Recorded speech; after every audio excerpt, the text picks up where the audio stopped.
Most people train hard, but work around their limitations instead of building capacity, and it caps their progress and sets them up for injury. I'm going to show you the 3 things that keep you stuck and working around problems instead of building the capacity to overcome them. After decades of coaching thousands of people, I see these patterns in everyone who plateaus. And here's the thing, you're probably training around problems that you don't even know you have. Now you might think you know your limitations, but have you actually ever tested them? You might think your squat depth is an ankle problem, your shoulder pain is age, or your back tightness is from sitting. But check this out. Try to touch the ground with your legs straight right now. Go ahead, reach down as far as you can. Notice where you feel restriction. Now sit down on the floor with your legs bent. Place your chest on your thighs, grab your feet, pull back, and bring your chest up.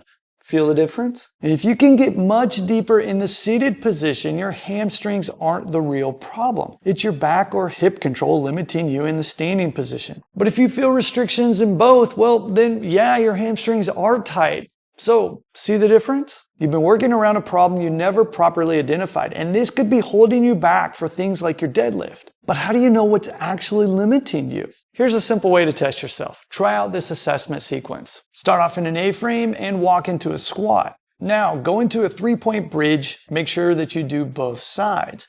You'll then go back into a squat and then walk your feet back into that A-frame again. Now, this takes about 2 minutes.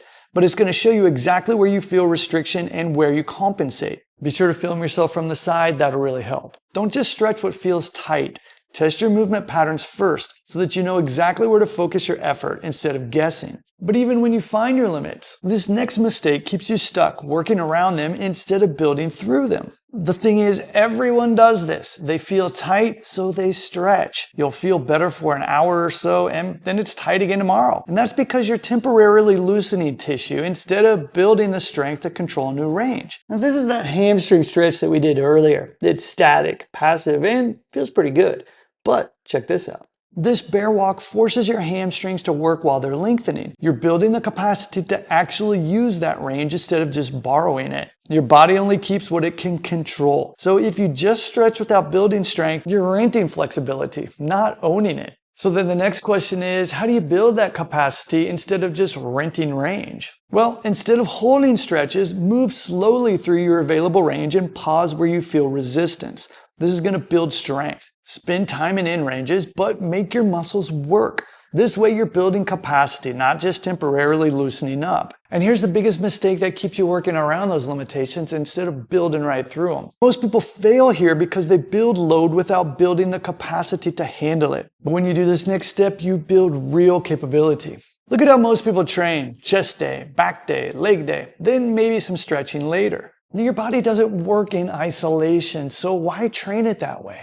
And that's why this next movement can really help you out. The Spiderman Push-Up builds off that bear walk we just did. Now you're getting chest and arm strength like a push-up, but you're also working hip mobility, core stability, and coordination all at once. Your body learns to coordinate as a system instead of just individual muscles getting stronger. Now hear me out, I'm not trying to say you should replace your bench with this if you're looking for max strength. But the Spiderman builds enough strength at a sustainable pace while also building the mobility and control that make your bench press better and injury-proof. So how can you start training movement instead of muscles? I suggest picking one movement that challenges multiple qualities all at once, like the Spiderman Push-Up or even the Monkey Walk. Practice it up to 3 times a week, and rather than looking at a number of repetitions, I suggest performing 3 to 5 sets, and each of those sets should be done for 1 minute.